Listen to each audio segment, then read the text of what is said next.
What's up? Trusty.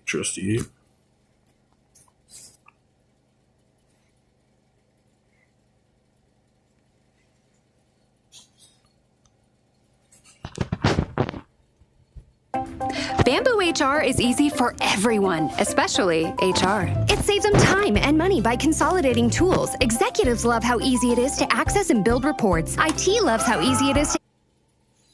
Next debate conference, DebateCon 5, now to get your tickets for Alex this in-person O'Connor event. and David Woods. It will be live and in person, as well as... Welcome everybody to Modern Day Debate. I'm your host tonight, Ryan, and we're going to get started. Thanks for the wait. Thanks for waiting for us. My goodness, I'm all out of sorts, guys. All right, we're doing Christianity or secular... So I just hit the like button because it's on Modern Day Debate's channel, not Jim Bob's.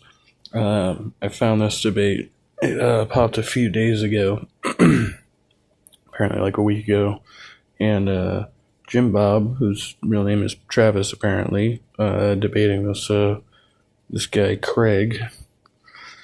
Looks familiar, but I don't remember if I've ever heard him debate. Yeah. We'll just go ahead and watch a couple videos. He's in Prism again. I just came from Silverwolf stream. We're talking about streaming together on Wednesday. But my last couple live streams have been, kind of different. But maybe we'll get into politics or something later. But I wanted to check this out. Humanism. Who has the better ethical foundation? So without further ado, we're going to get Craig on the floor to start us out. So Craig, you got 10 minutes to start the show. Well, thank you very much. I appreciate it. Just quickly, before we do start, I want to remind everyone that November the 15th and 16th, Modern Day Debates are holding DebateCon 5 in Newark, New Jersey, where you can go and see me live debate Christianity versus secular humanism with Andrew Wilson and the moon landing against Alex Stein. Tickets are available now. Anyway. Maybe that's how I heard of him, because he's debating the Wilson. So hello everyone, my name is Craig McNeil, and I'm really excited to be doing this debate because I don't normally do this. You probably know me for talking to people that think... I know there was another debate that aired recently with Rachel Wilson debating somebody on whether or not OnlyFans was good for women or something flat. So I'm excited to expand my wheelhouse a little, and this is quite an important conversation. For those of you who don't know me, I spend a lot of my time thinking about big questions like this. My background is in physics and nuclear engineering, so I tend to look at the world through the lens of evidence, logic, and how things actually work. Excuse me. These principles have shaped how I approach everything, including morality. I also run a YouTube channel debunking flat earth nonsense, so if you're wondering if I'll be using evidence and reason tonight, the answer is yes. That's pretty much my brand. I'm also a... What's his YouTube channel? Husband, a dad, and a firm believer in the power of humanity to do good. That's why I'm here tonight, not just to argue for secular humanism, but to show why it is the better ethical system for everyone. Ethics should be built on reason, not revelation. The foundations of secular humanism is reason, empathy, and a shared commitment to human well-being. It doesn't rely on any divine commandments or ancient scriptures, but instead uses critical thinking and evidence to determine right from wrong. This matters because morality, tied to religion, is by definition extremely rigid. It's locked to the norms of the time when those religious texts were written, norms that often included things like slavery, misogyny, tribal warfare, and many worse things. For example, the Bible condones slavery in multiple passages and instructs women to submit to their husbands. These aren't values we hold today and aren't values we should ever hold. Secular humanism, on the other hand, evolves. It adapts as we learn more about each other and the world around us. And that's why secular societies have led the way in advancing human rights, abolishing slavery, expanding women's rights, and legalizing same-sex marriage. These weren't driven by any religious institutions, but human progress. Morality is intrinsic and not dependent on God, because one of the most common claims from the Christian side is that without God, there can be no objective morality. But let me ask you this. Is morality truly objective if it's based on the arbitrary commandments of a deity? If something is good only because God says so, what happens when God says something harmful is good? See, I don't know. See, I thought like up until this point his opening was pretty strong, but now he's he's already kind of presenting some counters here in his opening. I guess they arranged it this way because he gave him like 10 minutes or something ridiculous like that. So it's not like your standard 2-minute opening. Maybe he's going to challenge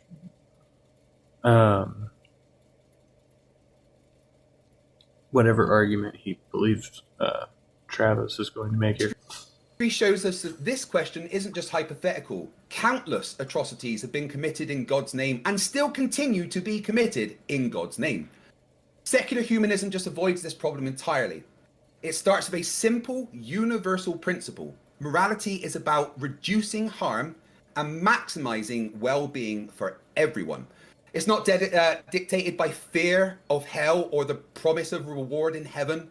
It's simply grounded in empathy and reason. And here's the thing, people don't need religion to behave morally. Secular societies like those in Scandinavia constantly rank highest in measures of happiness, safety, and equality. Meanwhile, the most religious societies often struggle with corruption, violence, and inequality. Now, I'm going to explain why I think Christianity's ethical framework is flawed. The Bible is often presented as a perfect moral guide, but when you actually read it, it's full of contradictions and outdated moral prescriptions. Yeah, sure, it tells us to love our neighbor, but it also tells us to stone people for working on the Sabbath. Yes, it tells us to care for the poor, but it also literally commands genocide. When faced with these contradictions, Christians often cherry-pick the parts of the Bible that align with modern values and ignore the rest. If you're already relying on human reasoning to decide which parts to follow, then why would you cling to the Bible at all? Secular humanism doesn't have this problem. It doesn't claim to have all the answers, but it's willing to ask the hard questions and adapt to new challenges. It allows us to confront issues like climate change, artificial intelligence, and global inequality with the tools of reason and compassion, not the limitations of some ancient doctrine. Secular humanism is inclusive, and finally I want to emphasize the inclusivity of it. Unlike Christianity, which divides the world into believers and non-believers, secular humanism begins with the simple premise that everyone matters equally. It doesn't care about your religion, your race, your gender, or your sexual orientation. It simply asks, how can we build a better society where everyone has the opportunity to thrive? This is true. Inclusivity is especially important in a diverse world. Ethical systems rooted in one religion inevitably exclude those who don't share that faith. Secular humanism, by contrast, provides a universal foundation for ethics, one that respects dignity and autonomy of every single individual. To sum up, I think secular humanism offers a foundation for ethics that is rational, adaptable, and inclusive. It doesn't rely on some outdated dogma or fear of divine punishment. It's built on empathy, reason, and the shared human desire to make the world a better place. Christianity, for all of its historical significance, cannot escape its contradictions and limitations. It asks us to tie our morality to an ancient text that condones slavery, suppresses women, and punishes thought crimes. Secular humanism asks us to do better, to use the tools of reason and compassion to build a more just and equitable world for everyone. And thank you very much. That's all I have. That was pretty strong. I think that was a decent opening. Kind of a different format than what I'm used to, what they're going here with here. But all right, thank you so much, Greg, for your introductory statement. I'm just going to fix up the name there, everybody, so just bear with me. Awesome. We don't want to have the wrong name on screen. This is made by Jim Bob. We're going to save that. So thanks to both of our speakers. So that was a technical error there that they had the name Travis. Okay, we good. had a little technical glitch starting up, but we're up and running strong now, thanks to Discord, so that's great. I want to remind everybody that we are Modern Day Debate. We're a neutral space hosting debates on science, politics, religion. We do hope you feel welcome here. And as Craig said, we do have a live event coming up. It's going to be in Newark. It's going to be amazing. We've got 10 debates booked right now. He's like probably like Googling it to make sure he's not like being labeled like a Chad or something, you know, like, is this derogatory? Google it. Now, they're all going to be super exciting and juicy. Of course, Craig's going to be there debating against Andrew Wilson. You've probably all seen the adverts, but I don't want to get too far away. Jim Bob is munching on the palate cleanser there, if you will, of the intro. So I'm going to hand it over to Jim Bob to give 10 minutes for the introduction. So go ahead there, Jim Bob. All right, we'll go down to normal speed. I don't think Jim Bob's going to speak too slowly. Thanks for being here. All right, thank you. So yeah, the topic is foundation. Oh, sorry, I have an echo. Hold on a second. Echo is still have an echo. Hold on a second. Yeah, take your time. I'll just pause the timer. Still have an echo. Oh boy. Not. Do you want to try? Is he not wearing his headphones? Quick again, or? let me move my maybe I'm hearing it on the Discord side. Hold on a second. Sorry about that. Yeah, take your time. Like I said, we had to work through some things, so it's not like, oh my goodness, how dare you. Gives our audience a good chance to smash the like button too. Yeah, really appreciate everybody hanging out already. It's we've got over 600 watching. I know this is probably hard for you because you can hear the echo, but how's it going over there? I don't hear your echo. I don't hear my echo. Okay. I wonder, Ryan, if you're muted, I don't hear it. If I'm muted. Are you muted at all? No. I don't hear it now. Okay. No. It sounds like it might be sorted out. Maybe it'll just be a periodic issue. If it keeps happening, though, maybe, like I say, this is an open chat room that we have here in Discord. So if you want to, like I say, Just try to blame the moderator for his technical issues. pop back in if that seems to fix anything. That's fine. But right now it's good. So we'll go back to the topic at That would be hand. funny, like sabotage my moderator. Presenting the case for Christianity and ethics. This moderator was a damn atheist. He sabotaged me. 10 minutes on the floor, and it's all yours, Jim. Okay. Oh, great. So the foundation, we're talking about foundation. Foundation means the ground upon which all else is built. If we look at some of them as bricks, the foundation is bricks, we would probably consider free will, justice, duties. Craig in his opening mentioned dignity, by the way, which cannot be founded in empiricism. There's no dignity we can actually find through pure reason or anything. It has to be assumed. I would say it's actually outside of the secular view.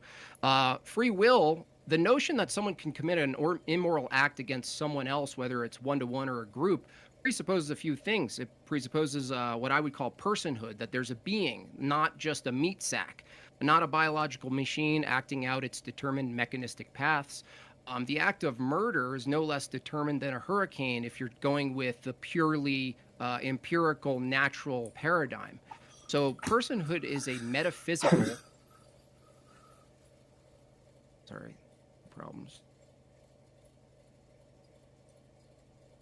Sorry, guys. Oh, no worries. Here, I can pause the timer. Let me just fix... Oh my! This is kind of a shit show for old Jim Bob here already. And apparently this goes on for over 6 hours. Definitely not going to be here that long. I just wanted to hear his opening statement, which I'm still not entirely sure. That was kind of confusing. No worries. Every once in a while, my computer in the middle of a debate will pop up. Do you want to update? And it'll take a whole screen, so no worries. All right. I think I'm good now. All right. Sorry about that, guys. I'm just having multiple technical difficulties. Okay, so a couple. I was just say your continuing. video's paused now. Do you want to turn off your camera and turn it back on? Maybe just see if that fixes it. We're having some technical issues there, guys. We'll get through it though. We're determined. Are you able to hear me there, Jim Bob? I can hear you. Yeah, let me just see if this reconnects here. Okay. My goodness. Gotta love it. It's like the forces of nature are against us right now, guys. We got the whole of It's God's will that Jim Bob does not speak. The internet server working against us, but we're gonna make it happen, guys. Keep hitting the like button, everybody. We appreciate our speakers and their patience working through some of these online issues that can happen. So, still frozen there, Jim Bob, so maybe I'll just shush and let you continue the intro, and then if you can fix it. Yeah, let me try to disconnect and jump right back in, I think. All right, sounds good. All right. No worries. Should be super quick. There we go. It's one thing that we like about Discord. It's very fast. Let's see if we can get that all back connected. Doing that video thing again, unfortunately for me. Okay. You guys can hear me though, right? We can hear you. So yeah, maybe What is before we that? get too far out here. Oh, he is vaping. We'll leave you as the two dots bouncing on the screen for now. If you want to I present was like, what is that? Is he drinking something? No, he is the vaping. rest of your intro, or if you want to pop back out and try it again. It just seems like it's being really finicky. Yeah. Yeah. Do you want to try one more time? just to pop out, pop back in, see if it does the thing. Well, I'll tell you, it's one of those times that you wish there was something physical just to give it a good, come on, get working. Have you tried turning the internet off and turning it back on I again? don't understand why that is the case. We just had it connected, so... That's very strange. I don't know if there was something that was changed in the settings or if there's something else trying to access your camera, but... No, there's nothing else going here. So, in there who's evaluating things and making decisions. Oh, he actually started talking. And I will say to our live chat, like, we already tried using our other systems, and yeah, it's not working out. There's something strange going on today, so we'll just roll with it for now. There's only so much we can do to troubleshoot, and I don't want to get away from the argument, so I'm going to give you back some time here. So I guess this is as good a time as any to just check the sound on my end. Sure, we're not having any more technical difficulties. We're not having any more technical difficulties. And I will say to our live chat, like, we already tried using our other systems, and yeah, it's not working out. There's something strange going on today, so we'll just roll with it for now. There's only so much we can do to troubleshoot, and I don't want to get away from the argument, so I'm going to give you back some time here. I'm feeling like maybe I should turn my microphone down a little bit. It's kind of hot, but the device audio seems pretty good, so I'll just do that real quick. And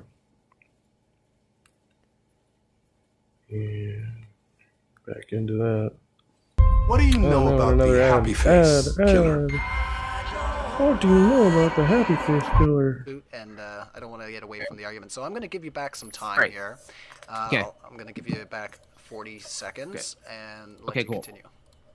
Okay, cool. So, yeah, it assumes a couple things: personhood.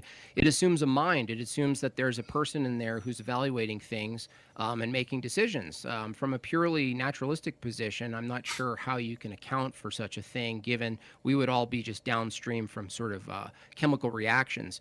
It also assumes intent, which brings up free will itself. So I don't know Craig's position on free will, but it's certainly possible and common that a secular humanist view can completely reject free will. So if that's possible, Craig is in a position to say, well, they're not a real secular humanists. Well, how would you determine that? It seems to me that... Free will. I mean, a theistic worldview could also equally reject free will on a number of grounds. There is no normative authority for what secular humanism is and isn't. It seems like, by his opener especially, that it's all based in preferences, and the preferences can change. So if he calls back to terrible things in the Bible, even if I bit the bullet and said, yeah, that happened, I could, from his view... Well, terrible things do happen in the Bible. That's irrefutable. Just preferred to do it at the time. It was just like a changing course for humanity. In fact, from an evolutionary perspective, they were determined to do it, and they succeeded for doing that. They were actually evolutionarily fit at that point. So I'm not sure if he believes in free will, but he is arguing from the secular humanist model. So it's entirely consistent with a secular humanist model to deny free will, even if a secular society determined that they were going to... There are plenty of secular humanists who are still proponents of free will, at least compatibilism. Anarchistic society that leaves justice in the hands of each individual. Whoever has the most force wins. That's actually completely consistent with a secular humanist approach. Because in his opening, and no secular humanist has actually, filtered this down to something clear. What is better, other than a set of preferences that you guys hope to agree on that could always change? So if it's the case that a secular humanist could adopt an awful position, by the way, a secular humanist could adopt all of the Christian ethical prescriptives and deny God itself. He's still using reasoning. He just happens to adopt a Christian paradigm. He just doesn't believe any of the things. How would Craig argue against that? How do you argue against the secular humanist approach, who takes all of the bigotry from the Bible and takes all of the sexism and everything you're listing, right? How would you argue against a secular humanist who said, no, I actually determined the best for society is, in fact, the Christian paradigm. I just don't believe in God. So the secular ethical system reduces to individual preferences. So why would it be wrong for a collective set of preferences to use force to deploy their preferences and enforce it on everyone else? How could it be possibly wrong from the secular view? From a strictly naturalistic view, there is no injustice in that. There's no injustice in the force of water eroding a mountain. There's no injustice in a lion eating the face of a baby gazelle. So what could be possibly wrong from... Oh shit. See, we've got a issue with the stream here. Let me see what's going on here. Can I fix it?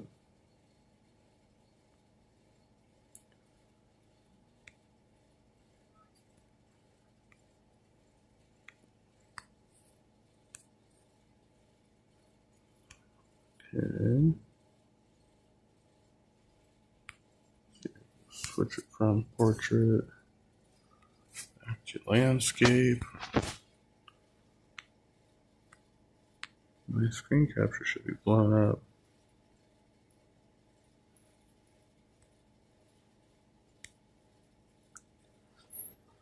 See if that works.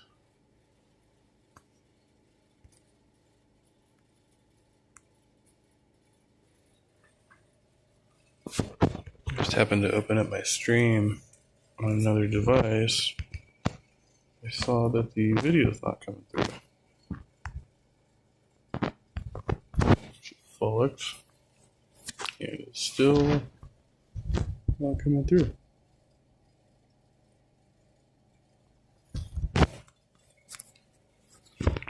I may have to turn my internet off and turn it back on again. From the secular view, with taking everything that nature gave us, brute strength and force and weapons and technology, and executing dominance over everyone and everything.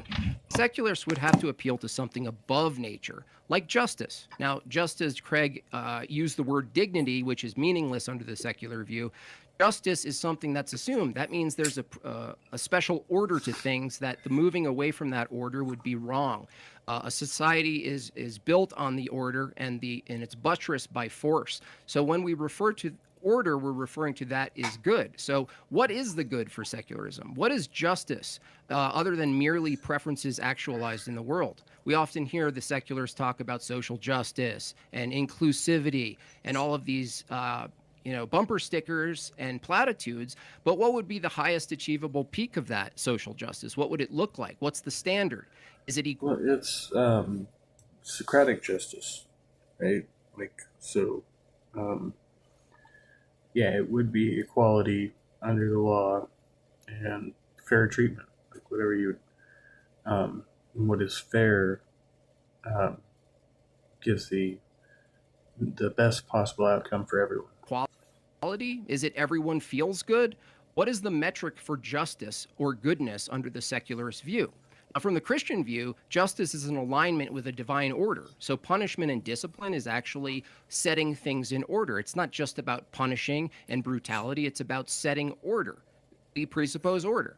So the debate, keep in mind tonight, isn't what system is true. The debate tonight is which system is better. Now, obviously, secular humanism, and Craig is going to define better by his paradigm, and Christianity is going to define better by ours. So the term better doesn't really do anything. So the question is really, can you account for all of the things that you assume under your paradigm? I would point out first and foremost, you can't account for justice. You can't account for the good. You just have to go by what we prefer. You can't account for dignity, which you mentioned in your opener. There's no dignity in nature. Where are you finding this dignity from? I would argue that he's borrowing from the Christian paradigm in that regard. Justice also assumes violence. A moral system without the threat of and the active use of force is a fantasy. The reality is a functioning society relies on the use of force to fight against injustice. No, you're confusing justice with retribution there. There's a retributive justice, but there are other forms of justice. And disorder, and it assumes disorder is actually a moral wrong. Does the secular system have a normative authority to tell us what's morally good and morally wrong? Let's take Christianity out of the equation for a second. Let's say there's two secular systems that live right side by side. One says force wins. We prefer to dominate. That's what nature says. Craig comes up and says, no, you guys aren't real secular humanists. Well, why not? Who is the objective who is the arbiter? Who is the normative authority to tell one group of secularists, I don't know, we can call them, instead of Israelites, we can call them communists. Who's to say the secular communists were wrong for completely obliterating their opposition to the death? Who's to say? No, not the secular communists. From the secular view, no one. A functioning society must be willing to use to physically throw someone in a cage or excommunicate them from a society if it's necessary. If violence is justified to keep the order of the nation, then violence is justified to keep the order of the world. The question becomes, which paradigm can best justify the use of force, maintain order and decency, Christianity or secularism? The other thing is duties. How can you... See, now, if in a perfect world, if you had like perfect reformative justice, I think it'd be called, right? Like where you can rehabilitate people, right? You wouldn't have to lock them up or whatever, right? Because you would be able to just fix whatever causes that problem, whatever causes that person to be problematic in society, right? How could you argue something's morally good or wrong and actually police it in a society without a duty and obligation to keep the ordered society? So under a secular system, where do you get your duties from other than preferences? Is there any source for duties? Do they change? If they change, they can change next week, right? So secularism could be on its head tomorrow, completely antithetical to everything Craig says tonight. So getting into duties and obligations, we now can list the Christian duties: service, love your neighbor, procreate, help those in need. But I've never heard a secular duty or obligation. I hear secularism has rights. Those are just entitlements without any duties. So where are these duties coming from? A society that provides a system of duties and obligations is more cohesive and more sustainable than one that has no obligations or duties at all. But instead, an ever-changing landscape of material preferences.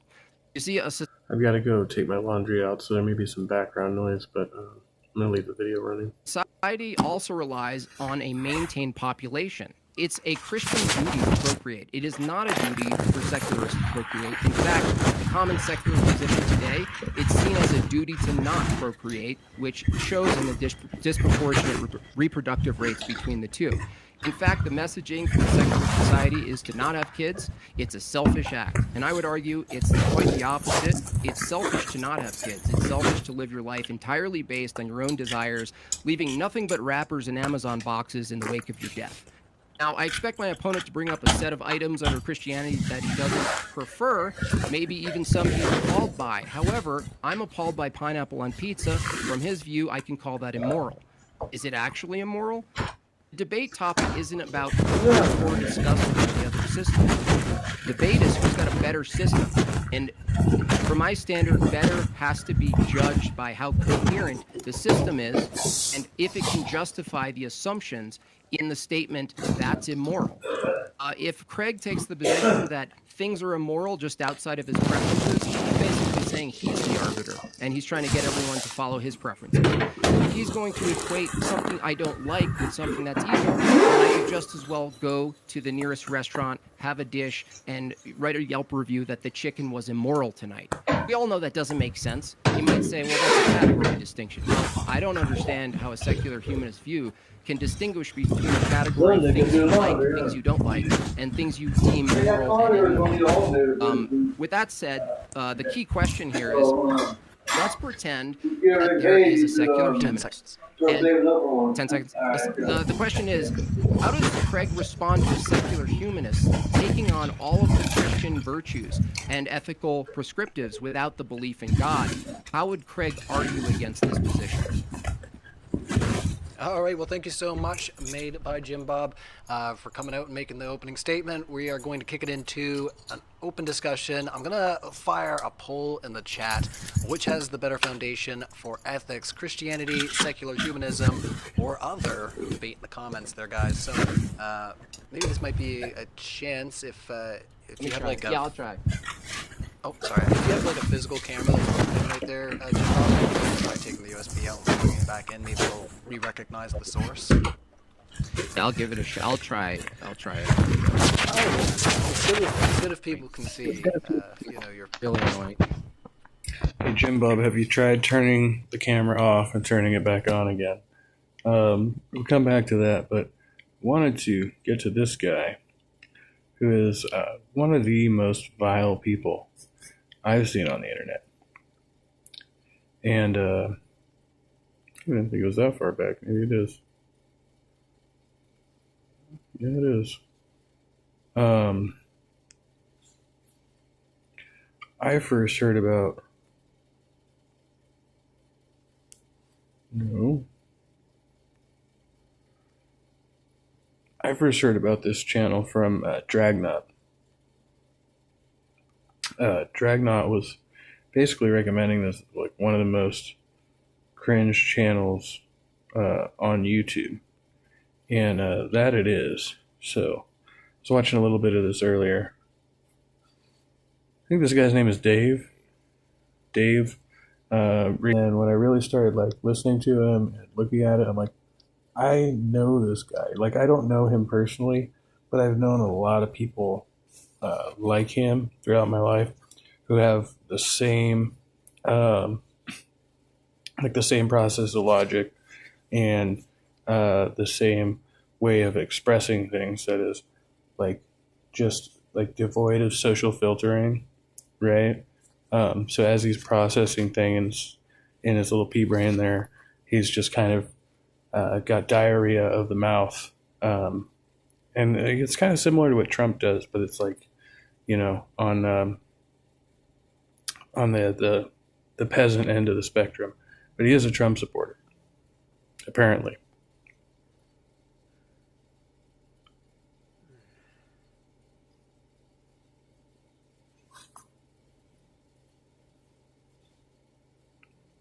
And sometimes he can be funny, but most of the shit he says is just absolutely abhorrent.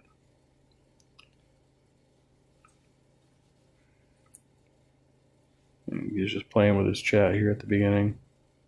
Shock and awe strategy. Well, with the support of millions of ordinary Germans who just wanted Germany to be great again. And business leaders who initially... Oh, for Christ's sakes. I cannot wait till you're fired. Thought they could... Or your network is shut down, because Lord knows nobody's going to hire your sorry ass.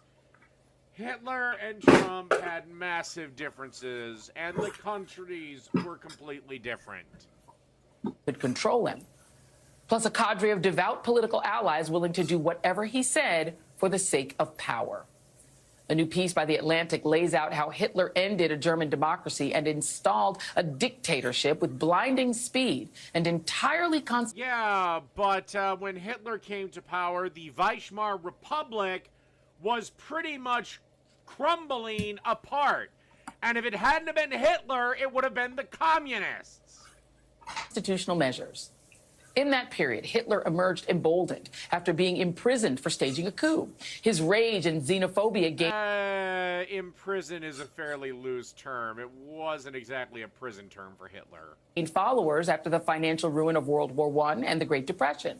Wait, isn't that his whole book? Was like how he was in prison, and it was a great injustice against him. And helped get him selected as chancellor. Once in power, he moved with shock and awe. We're going to come back to that report in a moment, but first I want to focus on the use of that term shock and awe, because we are currently in that phase of Donald Trump's power grab. In fact, a Republican senator even anonymously described his approach as, quote, shock and awe, where you bring about rapid change so as to overwhelm your political... And you think the American people are just going to be like, okay, sure, we'll dissolve the Senate, dissolve the House, give Trump complete dictatorial power. The only way that happens is with a constitutional amendment. Opponents. It's also been described as a flood the zone strategy. Plus, Trump is 78. How much more longer do you think this motherfucker has to go? By Steve Bannon, who says Monday you flood the zone. It's an interesting argument from a supporter. You're like, oh yeah, plus Trump's, pretty old, It's like, oh yeah, weren't they complaining about Biden being too old? When he took power. Hold on. Okay, how old was he when he... Okay, he was 56 when he died. He would have taken power. Yeah, he was in his mid-40s.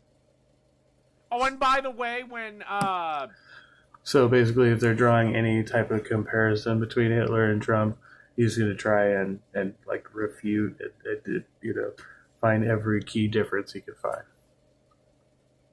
Hitler died because of all the stress. He was literally falling apart. Second, well, I think he died because his bunker got bombed, but he was falling apart because he was like using meth and a bunch of other drugs on a regular basis. You'll flood the zone. It's working. It's just stunning to me what they're doing, and it's not getting covered because it's too much. And he was, they're overwhelmed. A completely paranoid lunatic because he was an evil dictator. The system. And that is exactly what is happening right now. Both Democrats and the media are struggling to keep up with everything that he's doing because it's just too much. That's by design. And it's working. In fact, the leader of House Democrats put out this cryptic tweet feigning powerlessness and basically said, well, it's in God's hands now, which doesn't necessarily instill confidence in his constituents who put him there to fight. But thankfully, Dems are at least vowing to fight. Yeah, they're vowing to fight each other, Mike. I don't know if you've seen the DNC thing that happened a couple of days ago, but it was a shit show. They could barely have their own fucking convention. Problem is they're also preemptively conceding on multiple battles in order to focus on the main war, which is worrying. So NBC... I haven't heard any Democrat that would say, like, oh yeah, the Democratic Party doesn't have its own problems. They're just nowhere near the level that the Republicans are at. Sahil Kapoor outlines their Trump 2.0 strategy, and here's what that's going to look like. House Minority Leader Hakeem Jeffries held a private meeting with Democrats and... Yeah, Allison Life says, I'm becoming increasingly more fearful of Elon Musk and his growing thirst to control the White House from behind the scenes than I am Trump. And let's not forget the Trump family lineage. Yeah. Trump's daddy was in the KKK. Because Trump is 78 doesn't make this shit show any less of a threat. Yeah. Warned them that the administration is going to flood the zone and that Democrats could not afford to chase every single his dad or his grandfather that was in the KKK, one of the two. Outrage or nothing was going to sink in for the voters. That's according to a source in the room who I spoke to. The next day, here's what he told reporters. Take a listen. The House Republican contract against America is an extreme plan that will not lower costs for everyday Americans. It will make our country more expensive. His father was arrested at a KKK rally. Sounds about right. And that's going to sum up the Democratic message for the coming weeks and months that Republicans don't have a plan to address the concerns at the kitchen table. It means Democrats will focus less. How quick do you want Donald Trump to lower prices? Less on cultural issues. We saw lots of them vote for the lake. Yeah, speaking of, it doesn't look like he's going to be lowering prices anytime soon. They're saying these tariffs are backfiring on him. Riley Act. Jesus Christ, Trump wants countries are fighting back. to drill, motherfucker, drill, but he can't get the drills running. Surprise, surprise. In 10 minutes. To crack down on undocumented immigrants and nonviolent crime. We also saw them refuse to take the bait on Trump's taunts over transgender rights, which they call a distraction from the lack of a Republican agenda. Senator Adam Schiff, who is in some ways the face of the first resistance, told me, quote, I think we have to pick our fights and not chase after every crazy squirrel. Now, from purely a messaging standpoint, it makes sense to simplify it so you don't overwhelm voters with too much bullshit.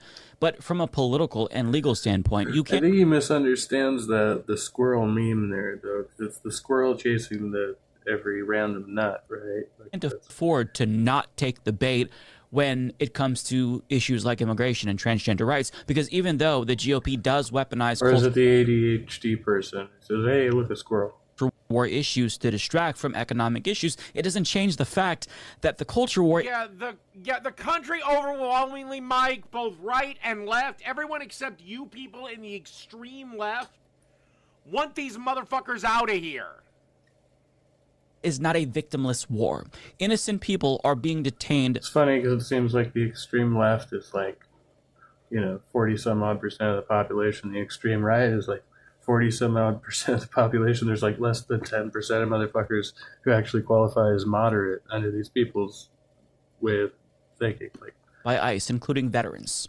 Oh my God, they're being detained. They're not being deported. They're like, oh, sorry, you got swept up in this. Here's your ID back. You check out. Thank you for your service and go on your merry way. Trans women are being transferred to men's prisons thanks to an executive. Yes, because they're biologically males. Do you know what happened almost immediately after we started letting trans women, aka chicks with dicks, into female prisons? Somehow, female inmates started to get pregnant. I think there was like one documented case of that I've actually heard about. Odd that.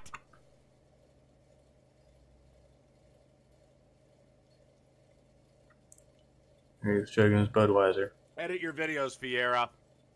Executive order that Donald Trump signed, which will literally endanger their lives. Now, thankfully, a trans inmate is suing the Trump administration since this clearly infringes on her due process rights, but it shouldn't be left. Oh, for Christ's sakes.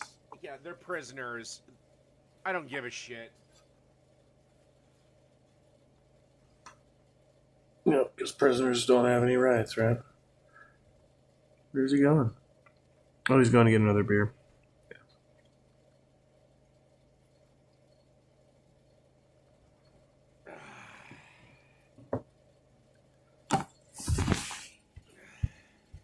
Left up to individuals to challenge this administration on their own. It's incumbent on video where he starts talking about leftist authoritarianism, which, again, I don't know how many people on the left don't acknowledge that that has occurred historically, but, you know, it's like something that's accounted for. To be an effective opposition party and respond with their own flood the zone approach, right? It's their turn to do what Republicans did when Obama and Biden was president. They need to bog down this administration in every way they can by obstructing. Well, Jesus Christ, Mike, I don't know how the fuck they're going to do that. They don't have the House, they don't have the Senate, they don't have the courts. What do you want them to do, Bucky? Yeah, even the Republican Supreme Court justices, as far as from what I saw, were blocking his executive orders, right? Because they're unconstitutional. And I don't expect Democrats to broadcast every single thing that they do to challenge this administration. Of course, stay focused on big picture issues. But what I do want to know is that Democrats are to the task. But the thing about this shock and awe strategy is that it doesn't just overwhelm your opponents, it also demoralizes them. And the fact that we're already seeing signs that some Democrats are overwhelmed and as Joy Reid is going to. Okay, dude, you have a full-on civil war. Oh, God. A full-on civil war? Where is that happening? Well, it was some election. That's what was held. The officer elections for the Democratic National Committee or whatever the fuck it's called, the DNC. And a bunch of environmentalist leftist jackasses hijacked it to the point, or caused so much disruptions, they almost had to cancel the goddamn meeting. That is your side. Nobody likes you. Going to explain in this next clip, Hitler's shock and awe succeeded, which then allowed him to inflict real damage on the country. Once in power, he moved with shock and awe, imprisoning his liberal opposition. No, he killed him. Abolishing states' rights and no, he first imprisoned them and then he shipped them off in train cars, remember? And he's going to repeatedly like paint this picture like, oh, well, if Trump just said, I'm opening up the death camps, you know, like Hitler did that. Hitler never actually did that, right? They were completely, you know, the German people for the most part were, you know, willfully, but, you know, mostly ignorant about what was really going on in the concentration camp. Germany never had states. Bans on left-wing newspapers. I think Germany did have states or provinces of some kind, right? I don't know how to tell Joy Reid this. The Nazis were left-wing. They were not right-wing. See, then he's confused here, right? Because they're different. They had a certain type of socialist political ideology, right? It was centered around what we now call right-wing authoritarianism, in practice, right, in the governing style. He fueled German public outrage by blaming one of the things is the National Socialist Workers' Party. European Jews for Germany's problems. Notably, he and his Minister of Public Enlightenment and Propaganda. Well, let's see. Hitler wanted to keep the Jews in Germany. Decided to kill them. Where did he get that from? See, that's because he first interned them, and then they came up with the final solution. Right? Trump just wants to return people to the country. But he didn't. There's no evidence for that. Actually, I think it was funny because when they were pressed on his whatever spokesperson or whatever, when they said, "Oh, how many of the people that you guys are deporting are actually violent criminals?" and she says, "Well, they're all criminals because they entered the country illegally." So now they're evading the question because they don't actually have any records of any other criminal activities by these people, and also apparently ICE is completely incompetent. They're like trying to detain or have detained like Native Americans because they don't know the difference between Latino and a Native American, and they're denying that these people, whatever their actual documentation was, these indigenous American people that actually have legal documentation, and ICE is like, "Oh, I just don't recognize this," because they're not used to, they have no experience with it, and so they're just detaining them anyway. They're idiots. Complete fools. What do you do to your hair? Because you have got to have gotten some brain damage at some point. The Jews of Europe, who they viewed as subhuman, was a question of good conquering evil, which conditioned millions of Germans to celebrate Hitler and turn a blind eye to his brutality. Yeah. Because Hitler inherited an economy where you literally... Now he's going to blame the economy. But, that was a mistake on the part of the West and the European Union or whatever, right? Like the Allies. When they penalized Germany under whatever that... I can't think of what it's called now.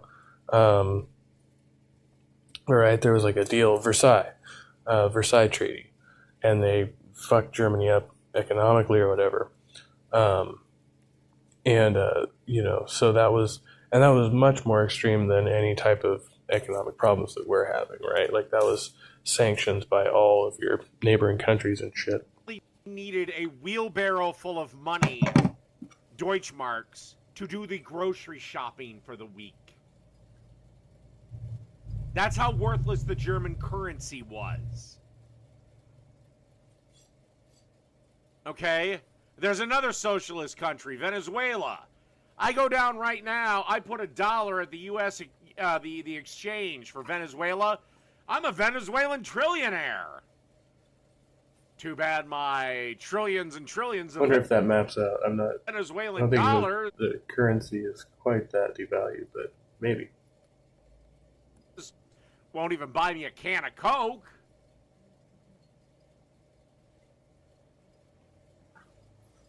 Yeah, the Germany Hitler inherited versus the America that Trump inherited, two completely different things. This analogy is silly. Also, it's hilarious that he'll say that now because a lot of the Trump supporters are like, "Oh, Biden wrecked the economy." That's like one of their key issues voting for Trump is Trump's going to fix the economy. Well, what's so broken about the economy, right? Because you would think from the way they're acting that we are in post World War I Germany or something.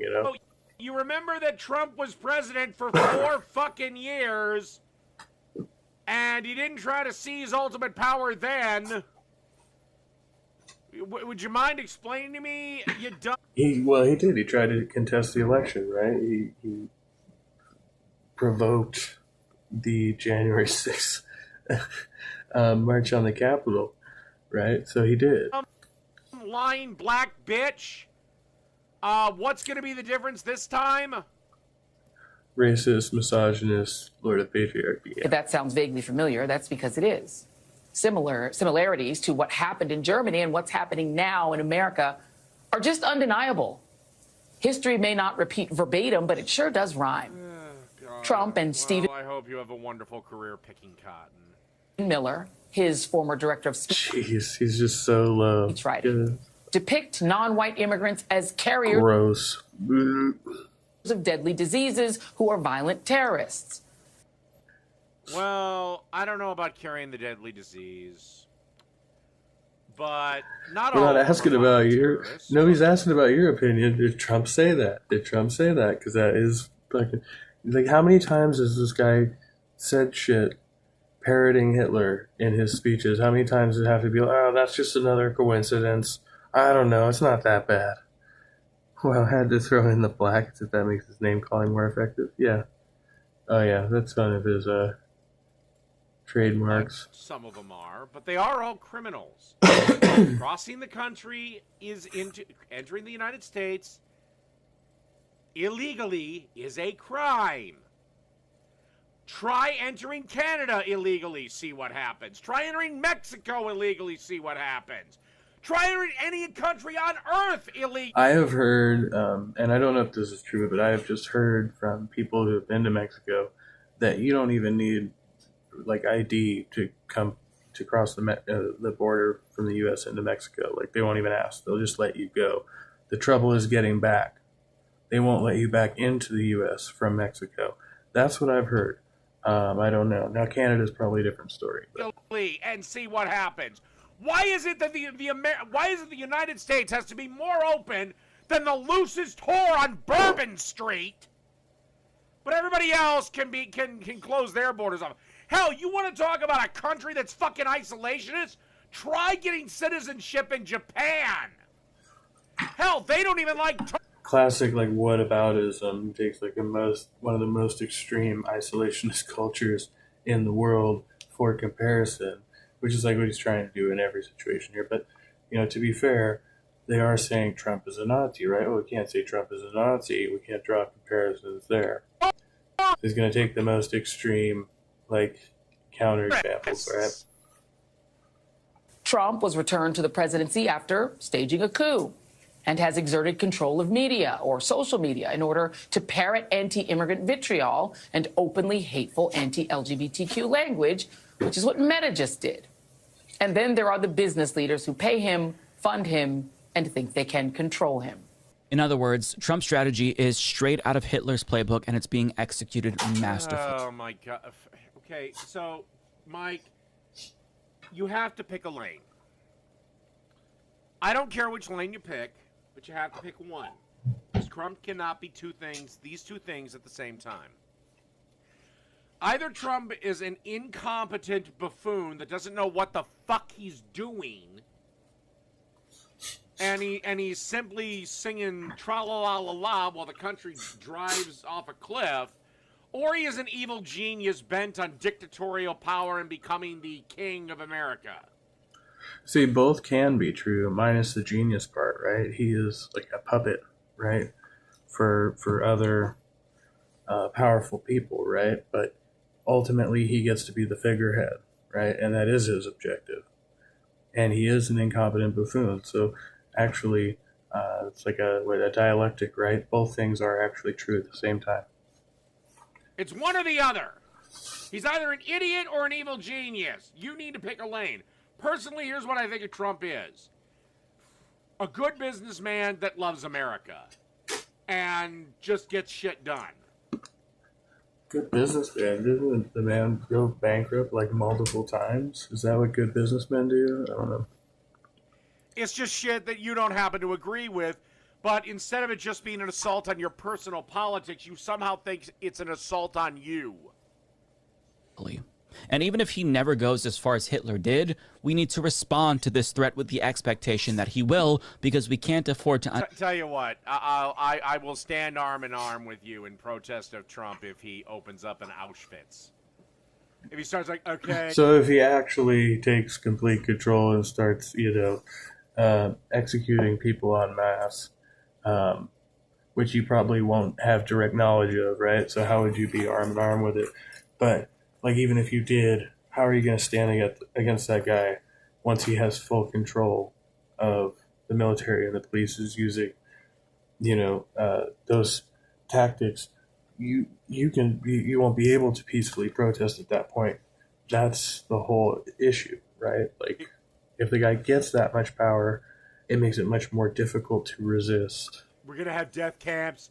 They're going to be the greatest death camps. They're going to be the most efficient killing machines the world has ever seen. It'll happen very quickly. I'll break Hitler's record. I'll break Pol Pot's record. I'll break Mao Zedong's record within a week. Believe me, it'll be beautiful. It'll be great. These will be the most efficient killing machines ever devised. Underestimate. That would be funny if it wasn't so close to reality, right? Like, it would be funny if it wasn't like a completely realistic, like a plausible scenario. You could see him actually doing that. I mean, from any rational person's perspective. Our mass graves will be dug with Trump shovels. The cement will be founded by the Elon Musk human cement factory. The threat that he poses. So on the subject of shock and awe, as you all know by now, Donald Trump instituted a freeze on federal funding that has wreaked havoc throughout the entire country. Disaster relief and government grants were frozen. Federal assistance programs were frozen. Worse, Medicaid portals were reportedly frozen in every single state, which meant that an estimated 90 million low-income Americans lost their health care like that. Now, at the time I don't care. Get a better fucking job. I seem to remember a few of you lefties after Just completely lacking in empathy, the obviously. election when Trump won, saying that all of us that voted for Trump because we were concerned about high grocery prices should just get a better job. Well, tell these fucking losers to get a better job. Record this video, a federal judge has actually blocked his federal freeze, at least until February 3rd. And we also know that Medicaid portals have been restored, at least most of them, as far as we know. But at the time that Yeah, they basically completely pulled out, rescinded the whole order. Because they were like, what the fuck are you talking about? And check this out. This is from BBC.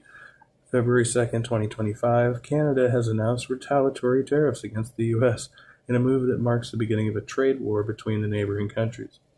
Prime Minister Justin Trudeau set out far-reaching tariffs of 25%, affecting 155 BN. What the fuck kind of is that? Billions? Canadian dollars worth of American goods, ranging from beer and wine to household appliances and sporting goods. The move matches U.S. President Donald Trump's 25% levy on Canadian and Mexican imports to the U.S., and an additional 10% on China. Somebody mentioned, why did he go lower on China? He's so against China. Over his concern about illegal immigration and drug trafficking. Like, we're going to charge these guys for immigrants and drugs. Like they're facilitating it. Trudeau said he would not back down in standing up for Canadians, but warned of real consequences for people on both sides of the border. This, we don't really know the implications of everything that's happening. And Trump's press secretary, at the time that this news broke on Tuesday, also didn't really know about the damage that they just inflicted on millions of Americans. It wasn't clear to me whether you were saying that no Medicaid would be cut off. Obviously, a lot of this goes... Jesus Christ, at least our press secretary. Oh, yeah, this is... yeah, you gotta be fuckable press secretaries. This is the same chick. This is probably from the same interview, but a different portion. When she said, "Oh well, they're all criminals." A lot prettier under Trump. To states before it goes to individuals and so forth. So, are you guaranteeing here that no individual now on Medicaid would see a cut? I remember when Sarah Palin was running. A friend of mine, who's a Republican, that's what he was Palin against Clinton, and Trump was in there, I think, at that time. Was it the same election? Anyway, whatever the case may be, he was like, who would you rather fuck, Sarah Palin or Hillary Clinton? And I was like, I really don't think that should be the deciding factor in my presidential, consideration here. Because of the pause? I'll check back on that. We'll get back to you on that. Jermaine struggled for years with dental issues before finally Dave's finding got Nuvia. ads too. Listen to what he wanted most after his smile makeover. I want to be able to smile. Kind of important to know, right? Now, it might seem like they're just pushing random buttons and they don't really know what each one does, but they're pressing the button to see what it does. But in actuality, they do know what they're doing. That's interesting to me because I'm pretty sure he gets like actual money to do this, and he doesn't have an ad blocker either. So I don't know, just interesting. To be clear, Jennifer Jacobs of CBS reports that the White House said they were looking into the Medicaid outage and claimed that it was unrelated to the federal funding pause. But as Congressman Maxwell Frost points out, that is complete and utter bullshit, and they're not owning this policy because they know it's unpopular. And I think that's true, but just because it's unpopular doesn't mean that Trump isn't going to do it. I mean, pardoning the January 6 prisoners was not popular, but he still did it. Okay, I want every single leftist to shut the fuck up about the January 6 pardons, unless you want to also say... Of course he does. Of course he does. ...that every single fucking Black Lives Matter rioter and Antifa rioter also deserve to go to jail. Make a choice. A false equivocation, but okay. Did it anyway, and it didn't really affect his approval rating. But I think that Trump primarily did this for two main reasons. First, he's trying to test the waters to see how much he can actually get away with. And second, if he inflicts mass damage over here, you're now he's banning people in the chat who disagree. Probably not going to see what's going on over there. But when it comes to how much he's able to get away with, the goal... Or maybe they are spamming him. You know, I believe I was watching Lord of Patriarchy do a live chat one day, and he actually got porn bombed on one of his lives as well. Here is to introduce a policy that's so fucking bad, it makes the other bad policies look reasonable. It's the political equivalent of putting... Oh, I don't know, like how you leftists tried to get us to do Bernie Sanders' plan for the government, which is so fucking bad. Some of the less deranged leftist shit seems reasonable. A pill in peanut butter. Bernie. I was watching Bernie earlier. I still love that guy. Your dog will swallow it, right? But what does that look like in practice? Well, Republicans might not defend the Medicaid freeze because that's really going to harm their own constituents, but they will defend the freeze on school lunch programs, which is still going to hurt their constituents. Oh my God. School lunch should be abolished. How long does it take you as a parent to make your fucking kid lunch? About a minute. I think that's funny. His argument against the school lunches is that parents can make it in like a minute. Yeah, that's the whole reason that we have school lunch programs, bro. Albeit to a lesser extent. Case in point. When you talk about school lunches, hey, I work my way through. Let's see. Mayonnaise, bologna, cheese, bologna, boom. Sandwich, bag of chips, apple, juice box, boom, lunch. The problem is the same as with like SNAP, is that even like working families can get SNAP, like especially if you got a bunch of kids, because people can't afford their housing and their food and their transportation because the cost of living is too high or the wages are too low or maybe both. I don't know. 45 seconds. So the government supplements it in the form of assistance programs. High school. I don't know about you, but I worked since I was, before I was... And look, if we're going to do the school lunch program, fine, then kids have to pay for it, or kids' parents have to give them money for it. Some districts do. That depends on the district and your financial situation. Some districts make you pay, some don't. Some places you can get a financial waiver if they do make you pay, but you're low income. At 13 years old, I was picking berries in the field before we had child labor laws that precluded that. I was a paper boy. And when I was in high school, I worked my entire way through. You're telling me that kids who stay at home instead of going to work at Burger King, McDonald's during the summer, should stay at home and get their free lunch instead of going to work. I think we need to have a top-down review. You're painting a Think lot about of these where kids kids with need a to broad actually brush. be. I would say. Yeah, she's talking about this guy's fucking nuts. That's not necessarily a fair assessment of all of the kids. So you would say all the kids in your district who use the free lunch, for example, or breakfast, they're all just sitting at home and not working. Okay. Yeah. And you know, my parents... Problem is these lazy kids aren't working. That's the Republican I was mentality. In high school, paid a pretty fucking penny for my high school because I'd eat breakfast at home, I go to school and usually get a second breakfast. With 4 kids, that's $100 less a week I pay because of school lunches. Yep. It's not cheap. Then lunch. Like I said, there's a big difference between meals. But according to this guy, you should just put your kids to work, Sister. 10 years old, put them to work. I just want to clarify because that seems like what you were trying to this gives us a insinuate. chance. No, this gives us a chance, though, to see where is the money really being spent. Who can actually go and actually produce their own income? Who can actually go out there and do something that makes them have value and work skills for the future? I mean, how many people got their start in fast food restaurants when they were kids? Yeah, except, well, this is the Democrats' fault, too. A hungry kid can't learn. Yep. And no, it's a point that a lot of people make. Like, even now, with, the homeless and stuff, is how can the richest, supposedly one of the richest countries on earth, most prosperous countries on earth, have kids who are malnourished or starving, and justify not feeding those kids? Makes no sense at all.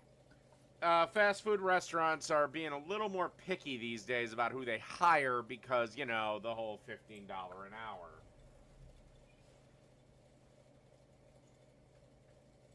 Yeah, my school did serve lunch and breakfast. You going for a third beer? Third beer in 24 minutes?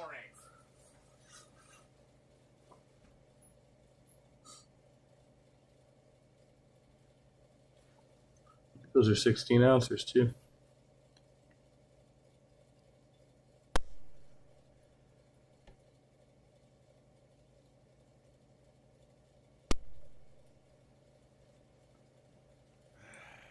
Versus just giving a blanket rule that gives all kids lunches in high school who are capable of going out and actually getting a job and doing something that makes them have value. Thinking about They are weak-ass Budweisers, though, to be fair. They're pretty low alcohol, 4%ers or something. their future instead of thinking about how they're going to sponge off the government when they don't need to. So that Republican These kids are thinking about how to sponge off the government, or the Congressman parents? thinks it's a good idea to deny kids meals because they literally, and as taxpayers, that's what's crazy for everybody. As taxpayers, you literally fund the government. The government, who's that economist, Thomas Sowell? The government doesn't have money. Every penny that the government has, so nobody who pays taxes is sponging off the government because you literally fund the government. That's what you do when you're paying taxes. It's so fucking crazy to me that these guys can try to turn around and say, "Oh, you're trying to mooch off of the government," which by extension means you're mooching off of other people. But if you yourself are paying into the system, how are you fucking mooching? shouldn't be sponging off the government because these kids should be working as opposed to, Yeah. And the kids are deciding any of this. The kids have no fucking say in the matter. This is all done by adults. Being kids and focusing on their schoolwork. We're seeing in Mike, you and I both goddamn well know that most of what they teach in school is utterly fucking useless. And they've really removed, vital programs. They used to teach, in home economics. I don't even know if they have that thing anymore, but they taught you how to balance a fucking checkbook. Yeah, they still have those. Most kids aren't paying attention, but they still have all of those classes in high school where you learn whatever, fiscal, what the fuck do they call it? I gotta look this up now. They also taught you how to cook. And no, this wasn't the days when the boys had shop and the girls had home ec. Valuable skills. Shop. Not just that, but the banks actually offer services. Most of the banks have some service where you can start a little savings account for your kid, and then they'll give them a free class on how to balance their checkbook, so to speak. I don't know how many people are using checkbooks these days, but learn financial responsibility and interest and savings and loans and all that bullshit, right?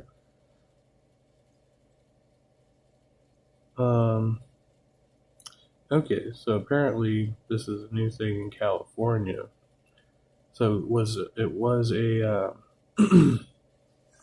an elective class, but now it's going to be required in California by 2030 that kids take a 1-semester personal finance course prior to graduation, including budgeting, personal banking, taxes, credit, investing, consumer protection, minimizing bank fees, and managing credit scores. So it was elective, and now it's going to be required over the next few years here. Class taught you how to do basic repairs. So you're not sitting there looking at a cracked fucking light socket plate and going, oh my God, what do we do? In real time, how politicians are able to shift the Overton window to the right. They want Most of what school teaches is complete and utter nonsense. In truth. Good evening, Daniel Berry Sports Highlights. Good to see you. My House of Life says nobody uses a checkbook anymore. They have bank cards and microwaves. Yep. I actually, I was keeping a paper checkbook up until like a year or two ago. I finally ran out of checks and I stopped using them. I was using them for a few specific things. But anyway, they became obsolete. But that was after they had been obsolete before, and then I needed them, and then I no longer needed them. They re-retired. I want you to think that letting most people could quit taking math after they learn fractions. Probably about 95% of the people do not need algebra. Students go hungry is reasonable because when compared to, say, letting poors die. All California elementary schools start a savings account for every kindergartner that gives them $50 towards a college education. Wow, I wish they'd had that when I was a kid. By denying them Medicaid coverage, letting kids go hungry sounds reasonable by comparison. That is how Trump is going to get away with so much, by creating that type of juxtaposition. But nobody is letting the... Somebody did start a savings account for me when I was a kid. I remember, I think they put like $5 in there. And if that money was still sitting there today from like over 30 years ago, I wonder how much interest it would have accumulated. I should go check that out. Goddamn poors die because we cut the fucking Medicaid. Even if you can't pay, you will still get treated. I don't know where this ridiculous lie began. It might have actually been like $25 now that I think about it, which is even better. But I really wish it would die, Mike.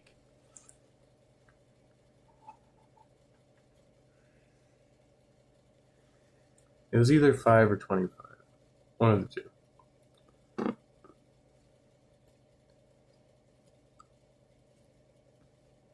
All right, let's go back to this. Let me speak from the heart for a moment. This year, one choice leaves no doubt. Conclave. Just keep advertising. Really annoying. Expressions and stuff like that. It helps shape the argument, right?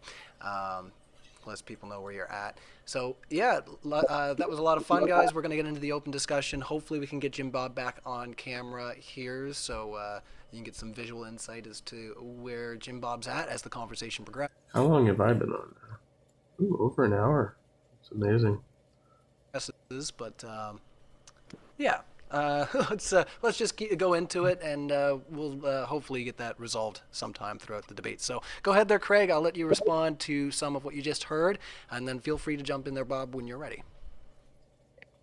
Yeah, well, first of all, your final question there, how would I talk about a secular humanist taking on Christian values? Well, I would disagree with your entire premise and say it's a bit of a straw man, as just because some values may appear similar doesn't mean that they've taken on Christian values. Two different views can have similar values without one literally stealing from the other. So, and one could actually say the opposite. One could say that religion actually borrows from secular right, from secular values, right?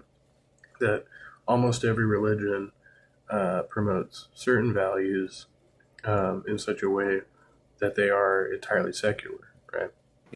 Your question there was a bit of a loaded question with a straw man attached, because it's not a position that a secular humanist would hold. My question to you would very simply be, why didn't you tell us why Christianity would be better for an ethical foundation? Because I didn't actually in your intro hear any reason why it would be.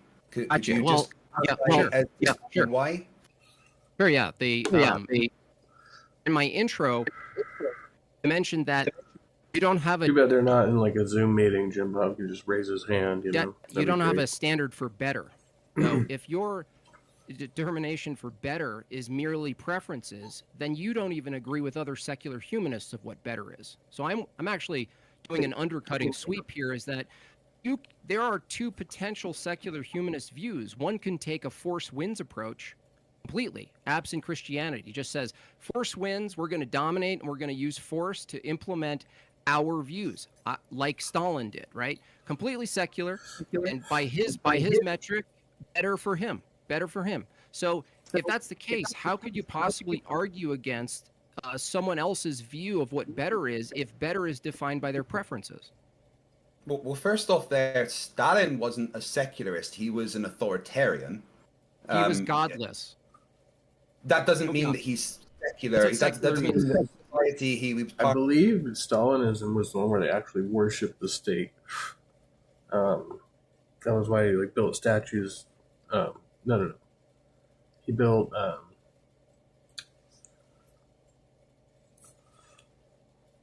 Hold on. Here's the thing here. Stalinism was pretty unique, and they have some of it in what was that other country?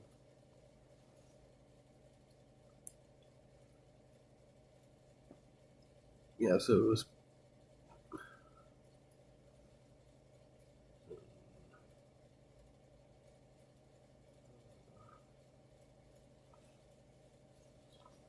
Yeah, the creation of a one-man totalitarian police state, rapid industrialization, the theory of socialism, forced collectivization of agriculture, intensification of class conflict, cult of personality, and subordination to the interests of foreign communist parties.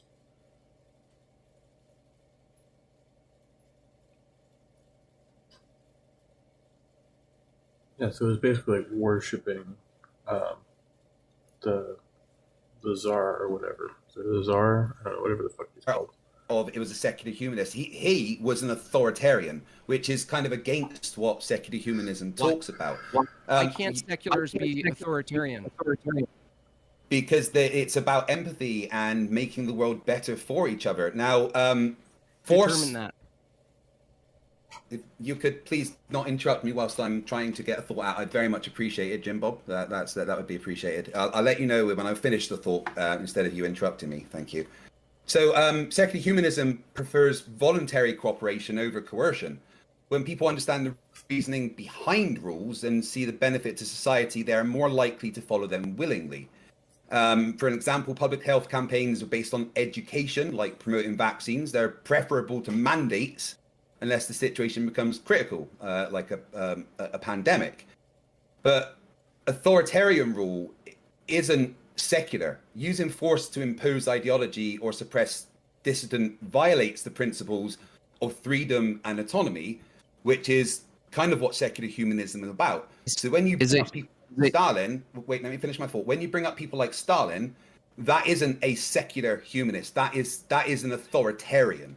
Yeah, he doesn't believe in God, but that he doesn't hold the value. He's not a humanist either. I mean,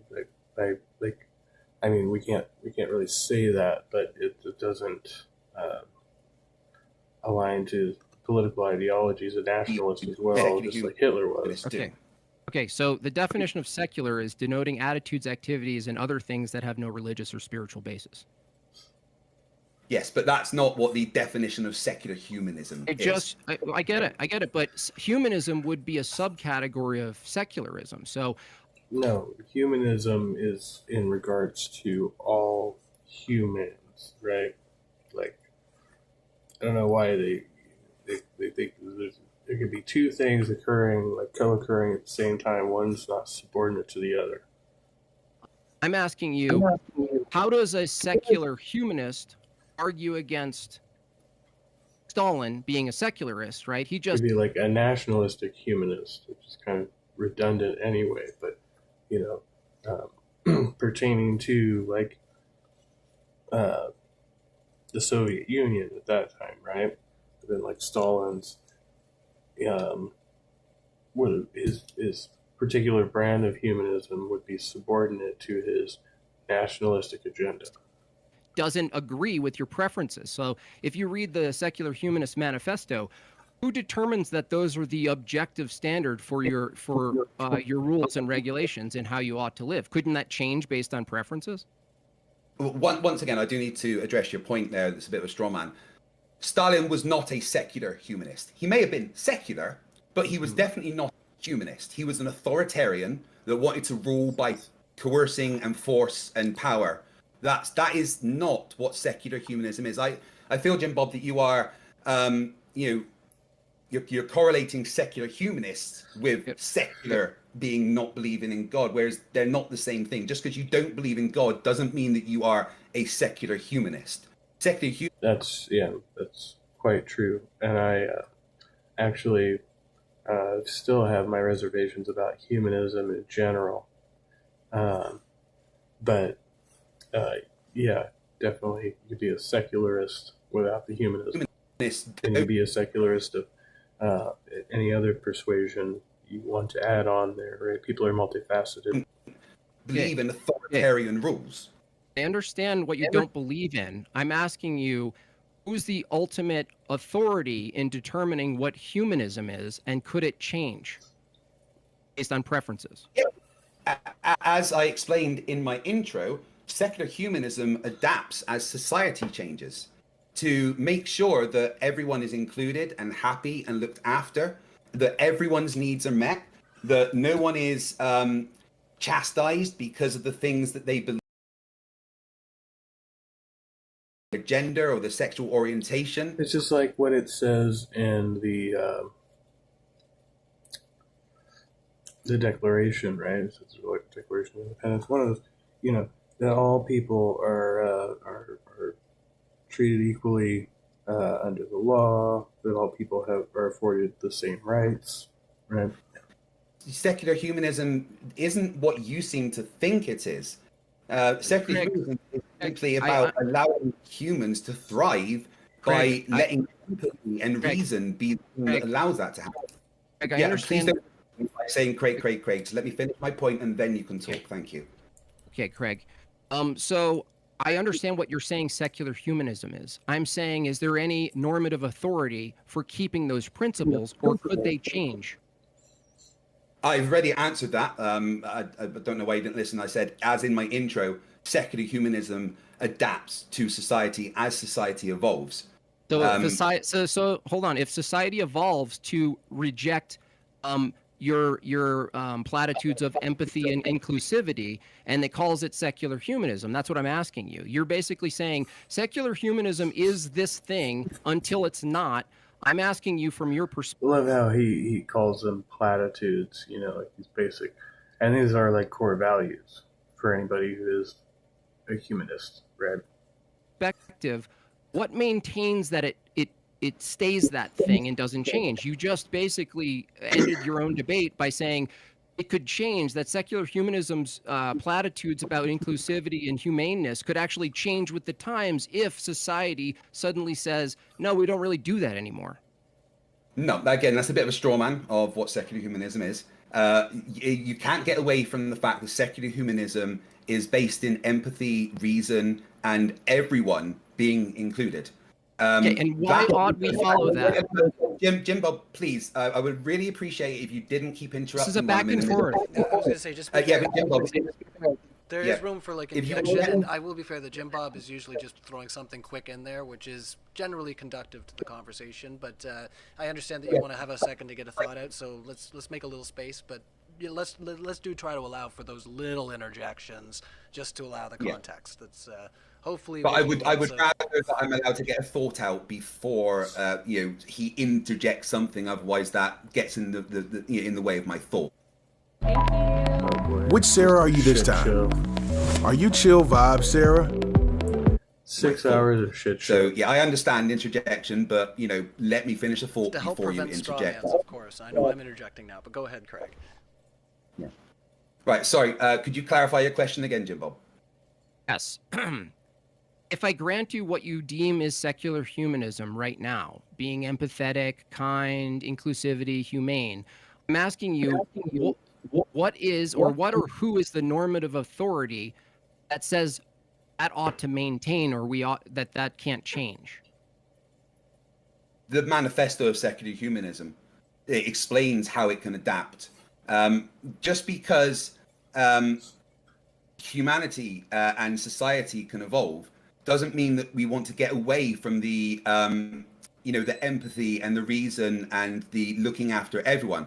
What we mean by when society evolves is, for instance, same-sex marriage becoming a thing when it wasn't before, LGBTQIA+, and including them in society when that wasn't such a big thing before.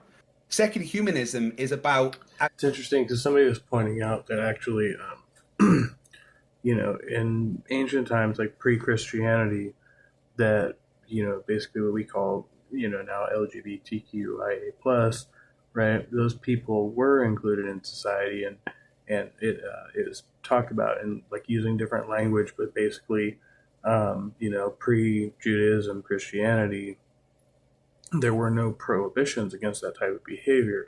So it was just kind of a normal part of society. Granted, there were far fewer people back then, so there were less documented cases of it, right, that were prominent, but they were there and functioning in society normally until Judaism and Christianity came along and introduced those prohibitions, right? And so that's why now we've had to go back, move against Christians to give them rights that before would have been already, it was just never an issue that was brought up before that. Society advances, allowing that empathy and reason and good for all to advance and adapt. You're never going to get away from empathy and reason and human society thriving being a foundation of what secular humanism is. It can just incorporate new things as it goes. I understand. It sounds like you're saying the manifesto, which was arbitrarily defined at some point, says be good, be empathetic, be humane, right? And I'm asking, what ultimately keeps that in place? And is it possible for a secular humanist to craft a new paradigm that's contradictory to that one? If they didn't include empathy and reason and things like that, then they wouldn't be a secular humanist. They would be something else, like an authoritarian or a dictator. Okay, and you are. Wait, let me finish my point. You are trying to say that, secular humanism can just completely and utterly change, whereas that's not the position that I hold. And as I explained in my intro, and as I have said to you, the foundations of secular humanism aren't going to go away. But what can adapt within secular humanism is the inclusivity and the new things that society brings. Okay. But so we reject things like violence and killing and murder and things like that, no matter what. I was going to say we gotta make some space. So go ahead there, Bob. Okay, I'm wondering if when you say inclusivity, how did you determine who's excluded from the secular manifesto? I didn't say anyone's excluded. We said everyone is included. Okay, so why doesn't it include people who want to use force to deploy their own system of ethics? Well, they wouldn't be a secular humanist. They would be against what secular humanism is it's not inclusive. Now, here's the thing. You can. It's inclusive, but it's not inclusive. For tolerance to exist, for the ability to be tolerant, you have to not tolerate the intolerant. Okay, and that's just kind of a basic for life. You know, we allowed Nazism to expand because we tolerated the intolerant. Secular humanism is always going to be for empathy and inclusion. But if people that are trying to say, well, we don't believe in that, we don't want that, and we're going to force it and be nasty, then they're not a secular humanist. They're going against what secular humanism is. We're not going to include somebody that is trying to destroy everybody else, because that gets rid of tolerance in total. Okay, how do you... Right.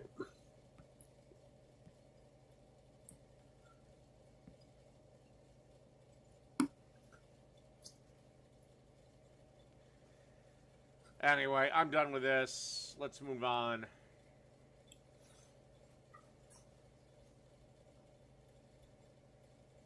All right. I want to do... Oh, shit, I can't do that. All right, I want to do this thing. By the way, am I the only one getting sick of all these sign language interpreters on every fucking TV show? Lacking empathy Anyway, for these the are deaf DNC now. chair candidates. This is how bad it is. Fight on, you fight on. Fascism is literally in the house. Oh, God. Marianne Williamson, will you go away and just sell your fucking crystals? And we are running out of time in this forum. The Democrats have apparently learned nothing, and activists and identity politics are still causing chaos in their party.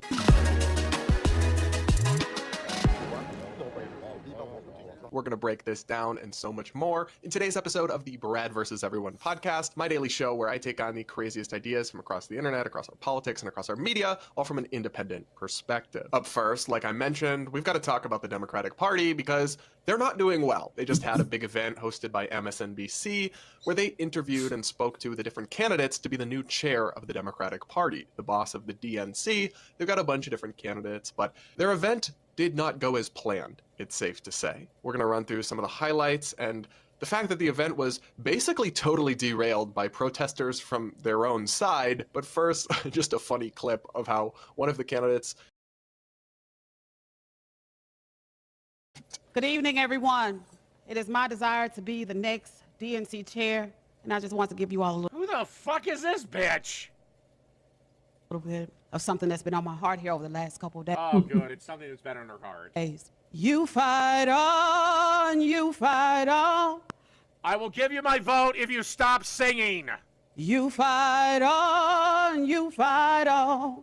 When your government is doing you wrong, you fight on. And you're a Democrat, so you fucking lose, 'cause you have no motherfucking guns. Oh, you fight on. So I watched the whole 2.5 hour forum, and she was kind of goofy, but she was also kind of fun. Less funny was the absurd hysteria some of the candidates, like crystal expert Marianne Williamson, engaged in, which apparently Democrats didn't realize hasn't worked. Take a listen to what she had to say. It is difficult for the mind to absorb the enormity of this. Why is this woman still attempting to get a foothold in politics? Lady, it ain't happening. Go back to your palm reading. Go back to your crystal selling. Go back to whatever it is the fuck you do. Because you ain't getting in. This moment. That's awesome. Religion hides from adaptation. Oh, it's great to see the Democrats learn their lesson and have stopped with the hyperbole and the alarm is... Oh, wait. Here we go again. I mean, they literally did this in the election. What's funny is, I monitor a lot of these debates around here. And so there is a debate amongst the Christian between the there's theological theological determinism and then deistic evolution. I think that's the correct terms. Anyway, there's the ones that believe that God created everything and he has a plan and everything's going to happen just according to this particular plan. And then there's another set that said that basically God just set everything loose and he started evolution. So they're oh yeah, evolution's real, it's just part of God's design, right? So things can happen randomly and still be compatible with their religious views.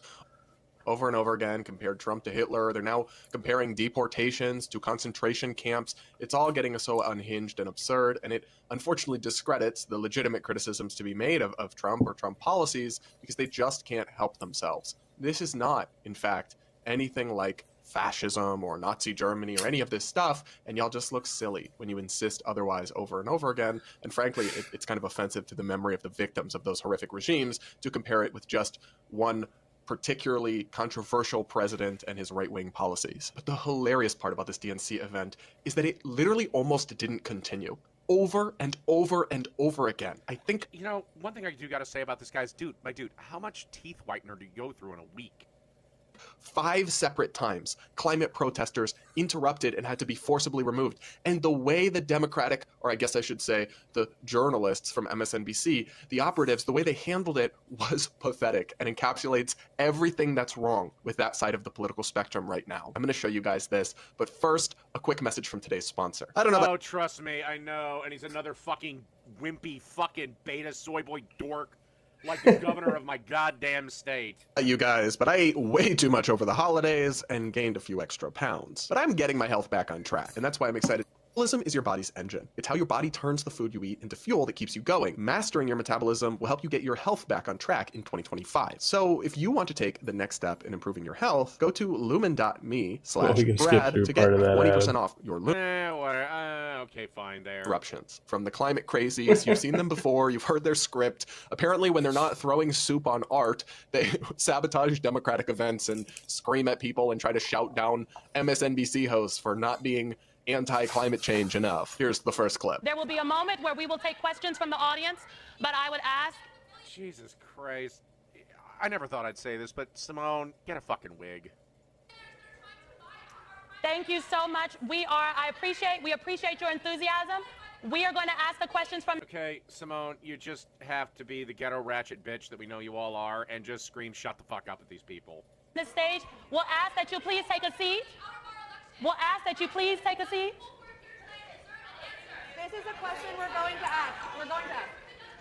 To be truly tolerant, you must be intolerant of the intolerant. Like that. All right, we're going to ask that question. We understand. We understand that there are many issues that people... Okay, let's take a look at this lovely lineup. Fat black lady, some dork from some fucking ethnic group, dork, dweeb, fat ass, crazy crystal lady, dweeb from Minnesota that I believe won the son of a bitch, and this guy that... You are one to be calling anybody fucking fat ass, man. Looks like he should be driving a windowless van with the saying free candy on the side, and people are very passionate about, and we are going to endeavor to get to all of those tonight. Do you hear that, guys? They understand. There are many issues people are passionate about, so of course they have to behave like petulant children and scream and shout and interrupt. The way they coddle these people made me sick. Oh my gosh. I'd be roasting them down to their face and then having the police arrest them. But at least there was just this one disruption. Well, not only have them arrest them, but have the police beat them out of sight of cameras. And at the beginning... See, and that shows the difference why, the one party is the party of, rationality, and the other party is just violent extremism and oppression. And it's apparently the centrist and the far right Lord Patriarchy.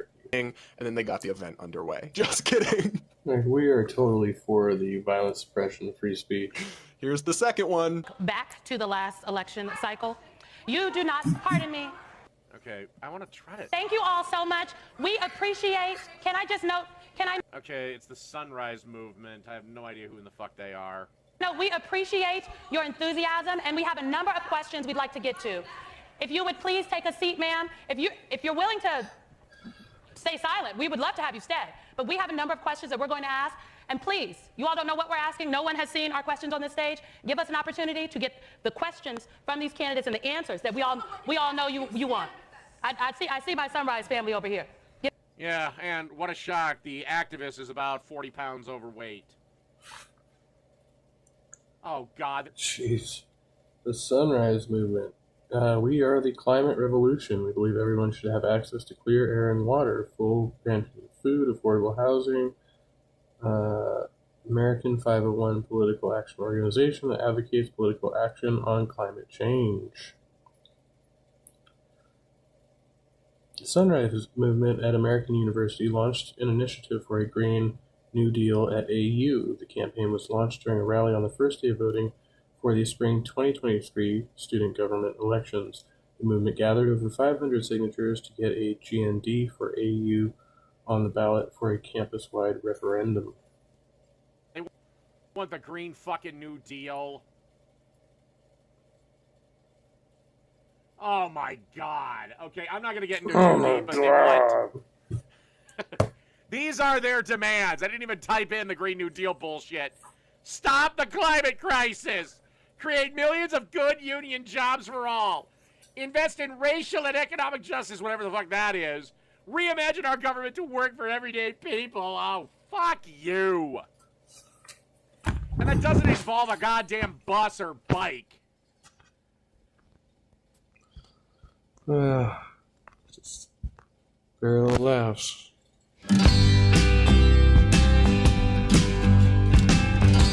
Uber Eats. Total. Okay, how do you know you're including them or excluding them then?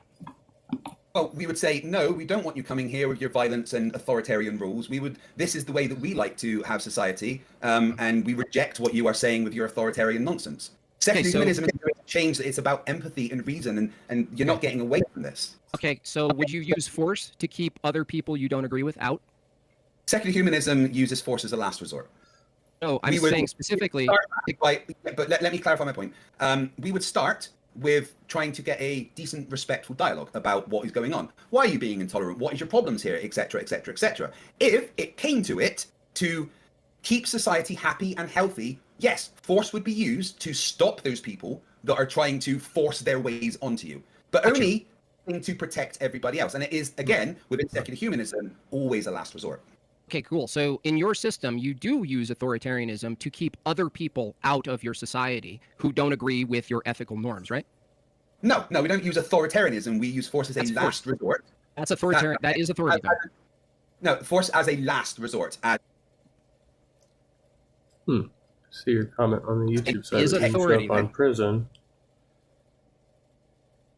Science without religion is lame. Religion without science is blind. Einstein. Force as a last. Force as a last. I don't care if it's the first or the last. The point is you'll use authority. Sentence there, Jim Bob. So force as a last resort, as a protective measure. Oh, hi, Silverwolf. I didn't see you there. We're not going to allow you to attack us and destroy us and ruin our secular humanism. We will use force to defend that. We're not going to go and attack you. We will defend. Let me ask you. If a Christian nation exists and they want to keep out secularists, you're okay them keeping them out using force, right? Why would Christianity want to? I didn't ask why. No, I didn't ask why Christianity would want something.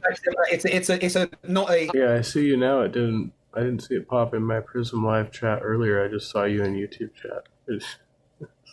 I think actually say one or the other because not you kind of big big Bob, Jim Bob. Massive reversal dunk under the legs dunk. You want to let me talk and explain why you have answer the question. Okay, so Jim, you're just going to keep interrupting. Is that what's going to happen here? All right, let's just because there's a lot of people talking right now. I just want to let Jim Bob clarify the question, and then let's give Craig some space to answer. I'm trying to answer the question. No, let me ask it again. We're going to let me ask it again because the audience may not have heard. There's a lot of over chat, so let's let Jim Bob ask the question. Then I just ask Connolly to let Craig answer that question, and then you can clarify any thoughts that pop up halfway through. Especially if you think he's hanging himself. Like I say, it's better to. Like, get out a notepad, bro. Like, the guy's not giving more than 30 seconds of response where he's like, but. Let him talk if that's. Like, you can put it down on a little pad, paper, like, on your desk there, and wait till he's finished the statement, and then bring up your counter argument. If that's how you feel he's doing. So go ahead there, Jim Bob. I'll let you clarify. The question is, if there's a nation that's predominantly or wholly Christian, can they use force from your secular paradigm? Can they use force to keep secularists out of their Christian nation? Yes or no? That's up to them. Oh, yes? But that's up to them. That's if Christians want to do that, then that's up to them. If they don't want secular humanists to go there, then that's their right. But that's... It's like he doesn't understand that we're advocating for a different paradigm, right? You already have that paradigm. You're like, oh, yeah, you're like a witch or something. We'll burn you. What's up, Todd? Good to see you. This is a fun debate to review. Have you already seen this one? I put it in my watch later list, but I didn't see very much of it. You are equating one thing that is not the same as the other, and this is why you've just dug The yourself same exact thing.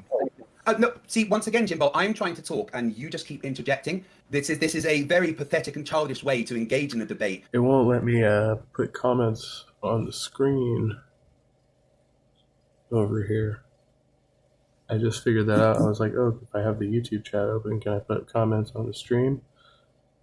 But no. By just over talking. Oh, but I guess Prism does it. They should be showing up for a minute or two, I guess. With someone, I've been trying to be nice and respectful with you, so I'm going to ask you politely if you could please take a breath and calm down and stop interrupting me when I'm trying to get a sentence out. Thank you very much. I'm going to now explain why you dug yourself a massive hole, because you are not equating. I love that flash there. You see Jim Bob's icon came up on Ryan's the screen right there. things to each other. Secular humanism wouldn't stop Christianity coming in. We allow you to believe whatever religion you want. We would only use force to defend ourselves against someone trying to destroy us. That is not the same as a Christian nation going, you can't come here and we'll kill you if you try to. That's an entirely different thing. And what you've done there is dug yourself a hole by showing how Christianity doesn't care about society as a whole, only keeping Christianity as it is, where secular humanism does the exact opposite and will allow Christianity to be part of their society and believe what they want because it is about inclusivity. Force will only be used to defend ourselves. Thank you for digging yourself a massive hole there, explaining how Christianity is not good for society. Well, we haven't determined what's good or not. You just don't like Christianity having a stronghold in society. So I'll ask a different way. If a bunch of Christians move into a secular society... Well, here's the question, though, because you've already introduced this paradigm, right? If Christianity has to use, force in order to maintain control over society, then is it the superior method for doing that, right? Like, if there is another way of secular humanism has to use less force, then wouldn't that be the superior or the better method for maintaining social order? By population, by increased population, by multiplying, and by taking seats in office, do you have any problem with them taking over the government and informing law based on majority? Oh, absolutely. Religion should never be Yeah, I'm about to explain, Jim Bob. Once again, when I'm in the middle of a sentence, I got three words out there. There's a lag, dude. There's an audio lag. There's an okay? echo. So he digs himself a hole there by using force as a means, even in defense. Take it easy, little guy. Take it easy. Yeah, but, Jim Bob, you need to be calm. And when you ask me a question, allow me to respond without interjecting, okay? You ask a question, let the person All right, to be respond. fair, he wasn't talking. It was just an echo that was repeating what he was saying. So it was he was giving you the space, to be fair. But like I say, let's try to give each other, like I say, a little bit of space. You mean to ask the question again? Yeah, please do ask the question again, and then make sure you're quiet afterwards. Thank you. So if a bunch of Christians go to a secular society and they make a lot of babies, and in 3 generations, they take up such a large portion of the population. Put secularism as authoritarian. Right. So the issue is if secularism attempts to involve all sides, all people on the spectrum, right? But Christianity only invites a Christian perspective, right? So then it is more exclusive. So that was how they kind of got into this whole rabbit hole, was talking about inclusivity and which would be more inclusive, or why inclusivity would be good. Well, inclusivity would invite more groups of people, right? Unless you want to be isolated in a Christian bubble. But secularism doesn't have any mode to expel other groups of people as long as they don't infringe on the rights of others, right? Christianity does have that, because Christianity brings with it a a set of laws that compels you to persecute other people if they disagree with your view on how you ought to live. All nations are in Christ. How inclusive can you get? I don't know. That's just the way I see it. They start taking seats of office, crafting law to reflect their ethical norms. What would be wrong with that? That goes against what secular humanism is. Secular humanism has a complete separation of state and religion. So even if a Christian person came into office, then they don't get to craft laws that are based on their religion, because that's not how secular humanism works. That would be trying to force their way upon another, and secular humanism just wouldn't accept that. So Would they use force to stop it then? If you say they wouldn't accept it, they would just reject it. No, but rejecting it. None of those laws we're going to have because we're a secular humanist society which separates church and state. So any laws that are enforced by religion are just not going. Your health is your biggest asset. Health for California offers affordable health coverage for you and your family. Attention builders. Not another ad. Let's go back to this. Anyway, I'm done with this. Let's move on. For candidates.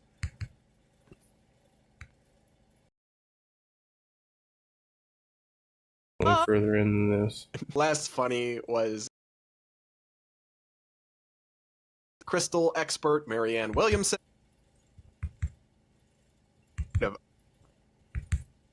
It's everything that's wrong with that side of the political spectrum right now. I'm going to show you guys this, but first, a quick message from today's sponsor. I don't know about... Oh, trust me, I know, and he's another fucking wimpy fucking beta soy boy dork like the gun. There. Eruption.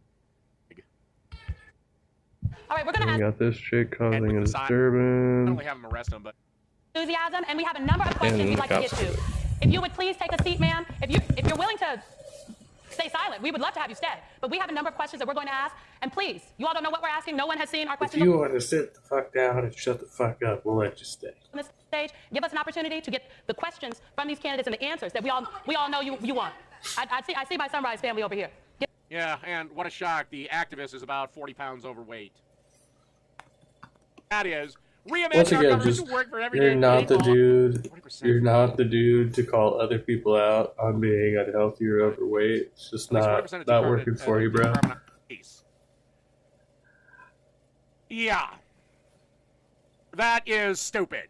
Give us an opportunity to ask the question. When Pookie or Ray Ray is beating the shit out of you, who the fuck are you gonna call? A social worker? Questions, please. Thank you. As I was saying. I love the sassy look that the MSNBC host here, Simone Sanders, gives them. Like, I showed you, except you literally didn't, babe, because they kept doing it over and over again. And even in this, you're coddling them, calling the Sunrise Movement people, the climate crazies, your family, and saying, like, oh, they're passionate. Well, geez, the cop can arrest people and take them to jail. Or shoot them! She really thought she ate with this, and she simply did not. Yeah, just shoot them for speaking up at a political rally. Continued again and again and again. Here's interruption number... Or a conference. I guess it's not a rally, it's a conference. That's not doing anything? Guess what? That's because you assholes handicapped them. You leftist defund the police assholes handicapped them. Me, I'd give him unqualified immunity. For 3.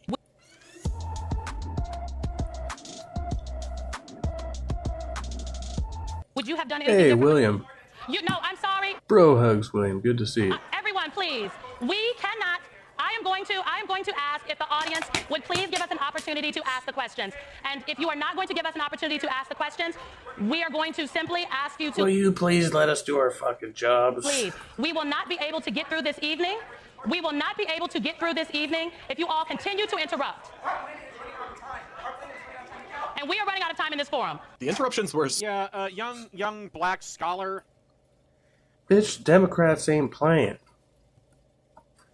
They've told us we were running out of time with the ozone layer. And guess what? The ozone layer is still there. We're not all dying of skin cancer. It's bullshit. so bad, they almost canceled the event. An Associated Press reporter tweeted, "There have now been so many protests that officials and moderators are discussing ways to try to keep the forum going, with DNC officials possibly leaving or halt it altogether. At least a dozen students have been removed so far." Guys, they're in shambles. But you know what? Like 3 was enough. They got the message and they stopped. So these are all very young people, obviously, who are interested in political activism, right? And they're on the right side of the argument, but they're choosing the wrong forum to try and come in and cause disruption. It's just not working for them, right? But again, these are young people. It's not like, the Trump supporting clan. It's generally like older people, stuck in their, I mean, I've said it before, like conservatism is people who are stuck in the past and want to stay there. Here's the 4th interruption. About something that came up. I want to ask, we're going to continue to go forward. I want to ask specifically about something that came up during the election, and I will direct this question to you, Governor O'Malley, and to you, Mr. Martin. We're going to continue to go forward. About 1/3 of Donald Trump's campaign advertising in October of 2004, pardon me, well, wait a second. Jesus Christ. Throw a brick at the screaming motherfucker! And yeah, Lord of Patriarchy is the prime example of that. Just throw a brick at him. Beat his face Can we in. get billionaires out of the country? What the fuck would that do? Have the cops beat him. Also, okay, we get billionaires out of this country. Okay, fine. Let's say we go with your insane premise. It still doesn't stop China and India coughing up 7 times what we do in greenhouse emissions. Or planet-changing emissions. Whatever the fuck you want to call it these days. Thank you. So The reason they're in such a bind is that this is their base. A huge part of the Democrat. I think that's hilarious. I just have to point out for anybody who knows Flow State's channel. Flow State just put up a video saying Jay Dyer says I'm too stupid to talk to, and I think that's fucking hilarious. That's great. Base, particularly the primary voters. Well, it's enough, or they think it's big enough. I personally think they need to cut it off because it's like really maybe 5% of their base. And they would gain a lot more centrists. Hell, if the Democrats became reasonable, I could be convinced to vote for one. But I don't see them doing that by at least next cycle.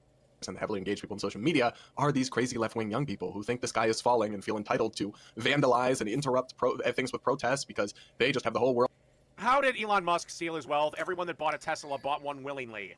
figured out, and they're the most important people ever, and the Democratic Party has coddled them. And see, and this is I gotta keep going back to this. It is their right to protest. You can throw them out of the event, but they can be there. They can cause a disruption, and that is within their rights to do that.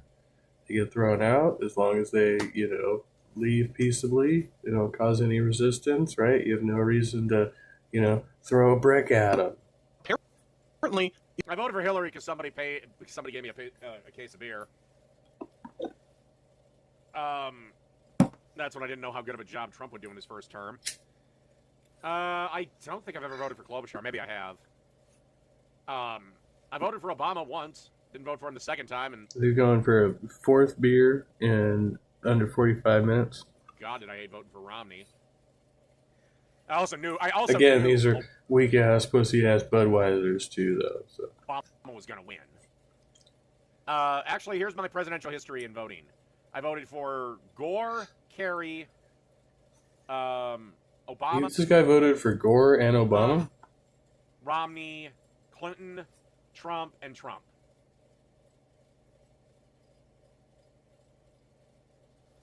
Dude, you're fucking off the hook, bro. Okay. That's weird. You go from voting for did he just say Obama, Clinton, Trump, Trump? You just said that? Well, here's my presidential history in voting. I voted for Gore, Kerry, Obama, Romney, Clinton, Trump, and Trump. Romney, Clinton, Trump, Trump. Wait, was that Bill or Hillary? That would have been Hillary. That was after. Yeah, okay. Okay, I gotta get him a beer. It's weird because this dude just hates women. He just hates on them all the time. Alright, well, he's going to get a beer. I'm getting out of here. Trusty motherfucking ape. Signing off. this lovely Sunday evening. I hope you all have a great week. Be well, be kind, and stay trusty.